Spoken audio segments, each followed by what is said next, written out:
Hello বন্ধুরা, কেমন আছেন? আশা করি সবাই ভালো আছেন। বন্ধুরা, রাজ্যে কি ফের সক্রিয় জঙ্গি গোষ্ঠী? ভয়ের কথা শোনালো রাজ্য পুলিশের বিশেষ বাহিনীর তরফ থেকে। অবশ্যই কি জানিয়েছে রাজ্য পুলিশের বিশেষ বাহিনী, অবশ্যই আমরা বিস্তারিত আলোচনা করবো। তার আগে আপনি যদি এই চ্যানেল নতুন থাকেন, অবশ্যই চ্যানেলটিকে সাবস্ক্রাইব করে আমাদের পাশে থাকুন এরকম নিত্যন্ত রাজনৈতিক আপডেটগুলি সবার আগে পাওয়ার জন্য। আর বন্ধুরা, আপনারা কিন্তু সাইট থেকে কিন্তু রিডিং নিতে পারেন। বন্ধুরা, বাংলায় কি ফের সক্রিয় জঙ্গি গোষ্ঠী? বাংলা কি ধীরে ধীরে হয়ে উঠছে জঙ্গিদের গুপ্ত আস্তানা? বন্ধুরা, এক কলেজ ছাত্রকে আটক করেছে রাজ্য পুলিশের এসটিএফ, কিন্তু তাকে ঘিরে কেন এত উত্তেজনা? জানা গিয়েছে তিনি বাংলাদেশের নাকি এক জঙ্গি সংগঠনের সঙ্গে যুক্ত। শুধু তাই নয়, ওই কলেজ পড়ুয়া জঙ্গি সংগঠনের বেশ খুঁটিনাটি বিষয়ে ওয়াকিবহল এবং ওই জঙ্গি গোষ্ঠীর কার্যকলাপ নিয়ে ওই ধৃত পড়ুয়ার কাছে যথেষ্ট তথ্য থাকতে পারে বলে পুলিশের গোয়েন্দার অনুমান। পুলিশ সূত্রে জানা গেছে যে দুর্গাপুরের কাকসা থেকে শনিবার মোহাম্মদ হাবিবুল্লাহ নামে এক যুবককে গ্রেপ্তার করেছে রাজ্য পুলিশের স্পেশাল টাস্ক ফোর্স। কাকসা থানায় হাবিবুল্লাহর বিরুদ্ধে ভারতীয় দণ্ডবিধি এবং ইউএপি এর ধারায় মামলা রুজু হয়েছে।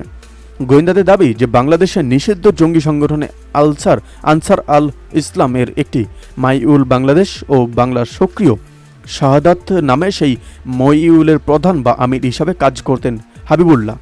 গোয়েন্দা সূত্রে আরও জানা গিয়েছে ওই মইউলের সদস্যরা নিজেদের মধ্যে বিশেষভাবে সুরক্ষিত বা এনক্রিপ্টেড মেসেজ ব্যবহারের মাধ্যমে কথাবার্তা বলতেন।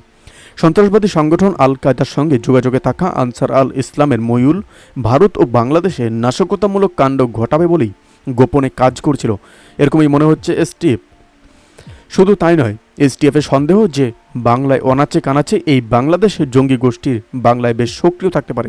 আরও জানা গিয়েছে যে ধৃত পড়ুয়া পড়াশোনায় বেশ মেধাবী। বাড়ির চরম অর্থ কষ্টের মধ্যে এই পড়ুয়া নিজের পড়াশোনা চালিয়ে যাচ্ছিল, কিন্তু কে তার ব্রেন ওয়াশ করলো সেই রহস্য সমাধানের চেষ্টা করছে রাজ্য পুলিশ। ধৃতের পরিবারের লোকজনও নিয়ে এসে থানায় জিজ্ঞাসাবাদ চলছে।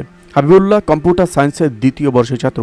খবর পেয়ে কাকসা থানায় আসেন আসানসোল দুর্গাপুর কমিশনারেটের পুলিশ আধিকারিকেরা। রবিবার ধৃতের মেডিকেল পরীক্ষা করানো হয়।